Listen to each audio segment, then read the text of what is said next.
सुधांशु जी, तमाम ऐसे ऐसे लोगों के नाम आपने बताए जो हिंदुस्तान में लोकप्रिय शायद उस तरह से नहीं है कांग्रेस अध्यक्ष के तौर पर। महात्मा गांधी भी कांग्रेस पार्टी के कभी अध्यक्ष रह चुके हैं। सरदार पटेल, एक बहुत बड़ी लंबी फहरिस्त है बड़े नेताओं की, तो उनका जिक्र आप लोगों की ओर से किया नहीं जाता है। हाँ नहीं, मैं बिल्कुल बताता हूँ। हाँ। ये अपनी पार्टी का इतिहास भूल गए। जब 1885 में कांग्रेस बनी थी तो कोई स्वतंत्रता आंदोलन की बात नहीं। 1905 में तिलक ने पूर्ण स्वराज की बात कही, तब उनको कहा गया भारतीय संतोष के जनक। उससे पहले सिर्फ वायसराय की एग्जीक्यूटिव काउंसिल में कंसेशन चाहिए थे।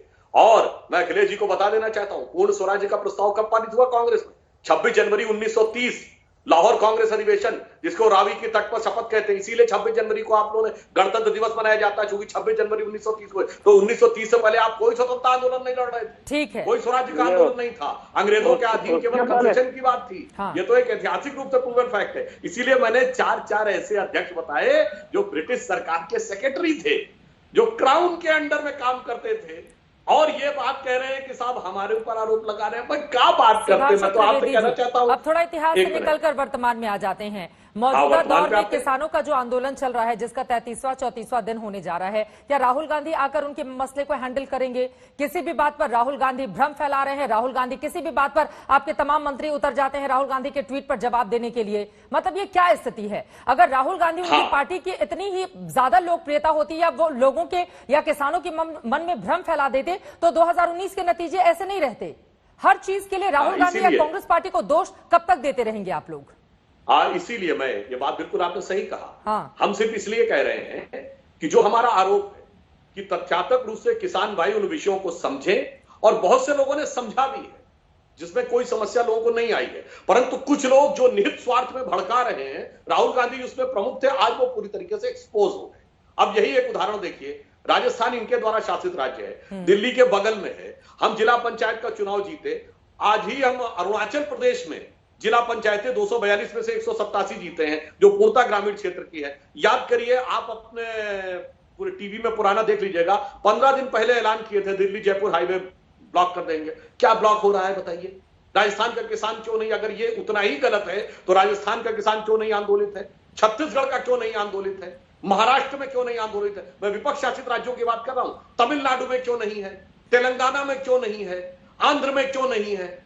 इसका अर्थ यह हुआ कि किसानों को, और लागू हुए 7वां महीना है, इसका मतलब किसान लोग उसको समझ चुके हैं और उसके अनुसार सकारात्मक कार्य कर रहे हैं। अब ये लोग भी अपने जमाने में क्या क्या बोल चुके हैं, क्या क्या लिख चुके हैं, अब पूरी तरीके से साफ होकर जनता के सामने आ चुका है। राहुल गांधी जी का सदन में बयान, कपिल सिब्बल जी का बयान, इनके घोषणा पत्र में लिखा हुआ सब कुछ। अब उसके बाद ये जितनी भी ऊपर से लिपापोती करने का प्रयास करें, उससे साफ होता है ये तथ्यपरक बात नहीं कर रहे हैं, सिर्फ किसानों को भड़काने का प्रयास कर रहे हैं। और हमारा पूर्ण विश्वास है कि किसान विवेकशील है और वह समझदारी के साथ इस विषय को समझेंगे, और हम लोग शीघ्र ही उसका समाधान जवाब दीजिए। अखिलेश जी, राहुल गांधी सदन के भीतर कोई और बयान देते हैं, बाहर कुछ और बयान देते हैं, ट्विटर पर कुछ और बयान देते हैं, तो यकीनन कांग्रेस पार्टी की विश्वसनीयता पर भी तो धर्म संकट की स्थिति है ना।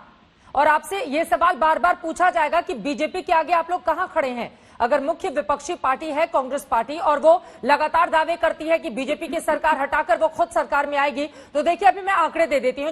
जिस बड़े राज्य से आप हैं, उत्तर प्रदेश, कहां वो 312 सीटें जीतते हैं, कहां आप 7 सीटों पर आ जाते हैं।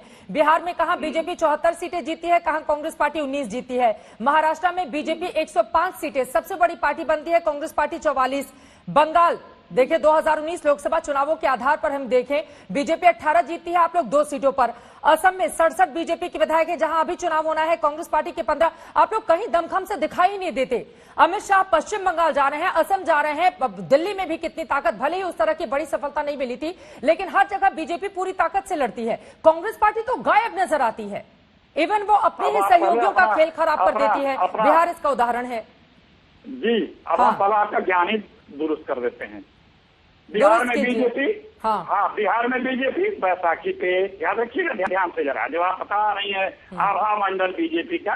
बिहार में बीजेपी बैसाखी पे, मध्य प्रदेश में बीजेपी लूट के, कर्नाटक में बीजेपी लूट पे, हरियाणा में बीजेपी बैसाखी पे, गोवा में बीजेपी लूट के, अरुणाचल में बीजेपी लूट के, नॉर्थ ईस्ट में सब स्टेटों में लूट करके 8-9 स्टेट जो है वो यहाँ तो बैसाखी पे लूटी हुई है।